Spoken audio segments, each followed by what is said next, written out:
A 2-year-old swallows what looks like a shiny coin from the TV remote. The parents don't see it happen.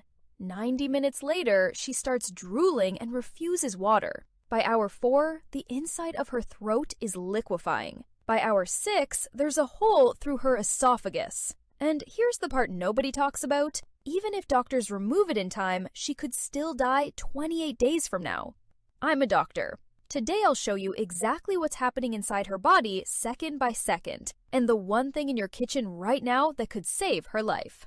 Button batteries are in almost every home in America. Remote controls, car keys, hearing aids, musical greeting cards, bathroom scales, LED tea lights. The CDC counts over 3,500 children swallowing them every year in the US alone, and that number is climbing.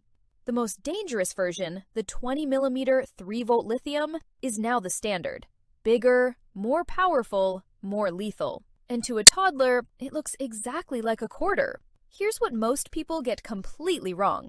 A button battery doesn't burn tissue the way you think.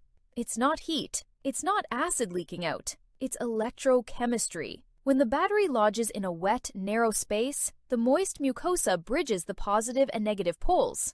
That completes an electrical circuit. The current electrolyzes tissue fluid, generating hydroxide ions at the negative pole. Hydroxide is the same chemical in drain cleaner. And this isn't a coagulative burn that forms a scar and stops. This is liquefactive necrosis. It dissolves cellular proteins and fats. The burn has no wall to stop it. It just keeps going, deeper, faster. The timeline is brutal and precise. At the 2-hour mark, the lining of the esophagus is already burning. Between 4 and 6 hours, transmural necrosis, the burn has eaten through the entire wall, perforation. And a dead battery still does this. Even discharged, it holds residual voltage above 1 volt, more than enough to keep generating hydroxide. On top of that, the physical pressure of the battery crushes blood vessels in the wall, causing ischemic damage. 3 mechanisms killing the tissue at once. Here's the part that could save your child's life.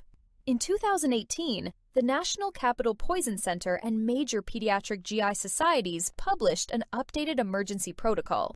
If your child is over 1 year old, swallowed a battery within the last 12 hours, and is still able to swallow, give them pure honey.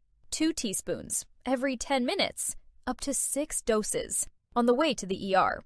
Honey is viscous. It physically coats the battery, and it's mildly acidic. It neutralizes the hydroxide locally.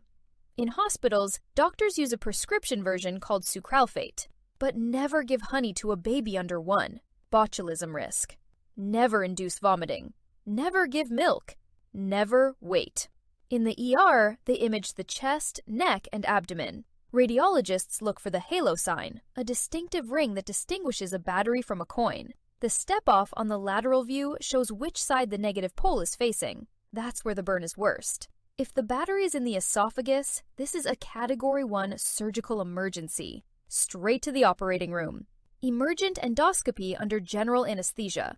And immediately after extraction, the endoscopist irrigates the burn site with diluted vinegar. It neutralizes the residual hydroxide and stops the chemical burn in its tracks. But here's what haunts ER doctors. Even after a perfect removal, the tissue can keep dying for weeks. Behind the esophagus runs the descending aorta. In front sits the trachea. If the damaged tissue erodes forward, every swallow floods the lungs. If it erodes backward into the aorta, the child bleeds out in under 5 minutes. This rupture can be delayed up to 28 days after removal. 3 things to do tonight. Tape every battery compartment in your home. Lock loose batteries away. Save the National Battery Ingestion Hotline, 800-498-8666. Next week, what 2 magnets do to a child's intestine. Subscribe!